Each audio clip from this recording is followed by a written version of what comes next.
Believe me, you're not helping me. You need to take your head out of Trump's ass and start doing your representation of us. Hey everybody, welcome back to the channel.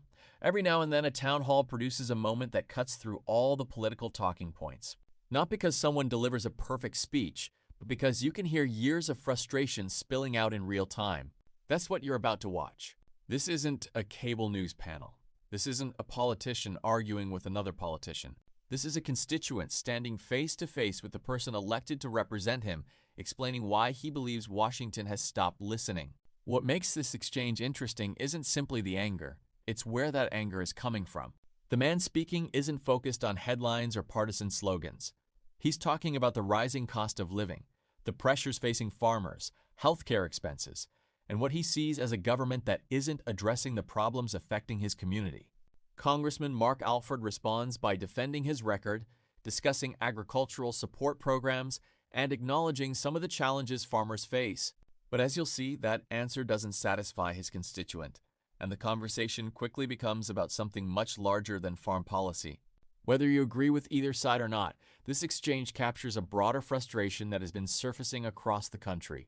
People want to feel heard, and when they don't, these kinds of confrontations become inevitable. Watch closely, not just for what is said, but for what it reveals about the growing disconnect between many voters and the politicians they send to Washington. Let's get into it. In Polk County, since '98, I was a firefighter in California. I saw what can happen when a state works together with its people. This state does not know how to do that. I inherited a century farm from my father because he was born, raised here. My great-great-grandfather helped open this university. I am pissed, and I'm pissed at you because I have emailed you because it's easier for me than to try to talk on the phone without profanity. I would appreciate you taking your father's U.S. Constitution book, read it, study it, make your own lines underneath it, and get Trump out of office. The man is a dictator. He knows nothing about what he talks about. I listened to him for about a half hour today, and I got sick at all the lies he brought up. Now, I'm about ready to lose my farm. Do you know why? I'm sure you don't know why. Lose your what, sir? Farm. Farm? Yeah. Why is that, sir? Because Missouri does not have wills. They have trust. They have legal zigzags. And a trust, most people don't know anything about. So I'm dealing with a state that's a crooked state, doesn't care about what farmers happen. The only reason why we have farmers today is because the federal government funds them. How much money of our tax money goes to farmers? Farmers work very hard, but they're funded by the federal government, not by selling groceries. That's what Foster Farms and all of those characters, that's where they get their money. The price of steaks, $20 a pound, because of big business. You want to straighten out the budget?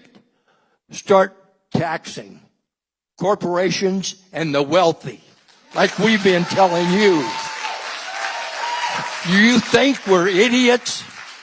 Do you think we don't pay taxes? Do you think that we don't have to make budgets? You talk about half-truths when I listen to you. You know nothing about taking care of children because you've always had a really good-paying job. You know nothing about what a working-class citizen does. Come down here. Come down here and start trying to pay your medical insurance. Come down here and walk into Costco to try to feed your family, to feed your kid that's moved out, to feed your great-grandchildren. I had a very good job in California, and I'm able to feed my family, and it goes all the way to great-grandchildren. You're not helping me. Believe me, you're not helping me. You need to take your head out of Trump's ass and start doing your representation of us. Thank you. Did you say your name's Fred?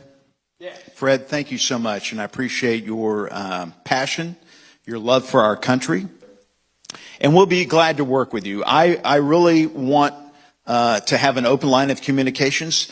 You know, sometimes I'm even in my office and my staff doesn't really like this, but I answer the phone when I'm in the district and when I'm in D.C. If I have free time, I'm not in a committee meeting or on the House floor, I like to answer the phone because I like to hear from people like you, because an email does not capture the passion with which you presented your argumentation today, and I appreciate that.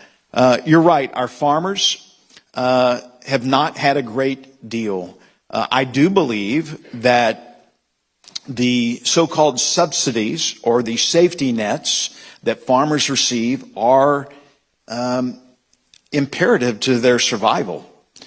In order for a farmer to make a living these days, to plant a crop, they have to borrow the money to do that. And in order to borrow the money, and because of the high input costs for fuel and labor and other issues, fertilizer, they're having to borrow the money, and to get the money to buy the seed, the feed, the fuel, they have to have crop insurance. And the crop insurance is so expensive that the government steps in and helps them out with that.